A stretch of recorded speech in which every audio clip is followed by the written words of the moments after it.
ഹേ dears, ഇന്ന് കർക്കിടക വാവൊക്കെ ആയിട്ട് ഇവിടെ നമ്മുടെ പാലക്കാട് ഭാഗത്തൊക്കെ ഇതുപോലെ ചിക്കനൊക്കെ എടുത്ത് കറി വെക്കും കേട്ടോ. മരിച്ചു പോയവർക്കൊക്കെ നമ്മുടെ പിതൃക്കൾക്ക് വെച്ച് കൊടുക്കുക എന്നൊക്കെ പറയും. ഇവിടെ അങ്ങനെയാണ്, വേറെ ഭാഗങ്ങളിൽ എങ്ങനെയാണെന്ന് എനിക്ക് അറിഞ്ഞുകൂടാ. അപ്പോൾ അതിൽ ഞാൻ കുറച്ച് ചിക്കൻ ഇതുപോലെ മാരിനേറ്റ് ചെയ്ത് വെച്ചിട്ടുണ്ട് ഫ്രൈ ചെയ്യാൻ വേണ്ടിയിട്ട്. അതൊക്കെ ഫ്രൈ ചെയ്തെടുക്കുന്നുണ്ട്. സിമ്പിളായിട്ട് കുറച്ച് മുളക് പൊടി, കുരുമുളക് പൊടി, മഞ്ഞൾപ്പൊടി, ഉപ്പ്, പിന്നെ നമ്മുടെ കോൺഫ്ലവർ, ഇഞ്ചി വെളുത്തുള്ളി പേസ്റ്റൊക്കെ ഇട്ടിട്ട് ജസ്റ്റ് ഒന്ന് ഒരു 1 hour മാരിനേറ്റ് ചെയ്ത് വെച്ചാണ് കേട്ടോ. അപ്പോൾ അത് ഫ്രൈ ആവുന്നുണ്ട്.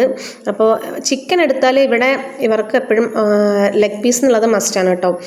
പക്ഷെ എന്നും ഇങ്ങനെ ഫ്രൈ ചെയ്ത് കൊടുക്കാറില്ല, കറിയിലാക്കിയിട്ടിട്ടാണെങ്കിലും കൊടുക്കും. അവരത് കഴിച്ചോളുവേ. അപ്പോൾ അതിൻ്റെ ഇടയിൽ ഒരാൾ ഇത് ആയോ എന്നുള്ള ക്യൂരിയോസിറ്റിയിൽ വന്നിട്ട് ഇടയ്ക്കിടയ്ക്ക് വന്ന് ചോദിക്കുന്നുണ്ട് കേട്ടോ, അമ്മ ആയോ എന്ന് പറഞ്ഞിട്ട്. അപ്പോൾ അതാണ്, അപ്പോൾ ആയിട്ടില്ല എന്നൊക്കെ പറഞ്ഞ് ഒരു ഉമ്മയൊക്കെ തന്നിട്ട് ആൾ ഇറങ്ങി പോയി.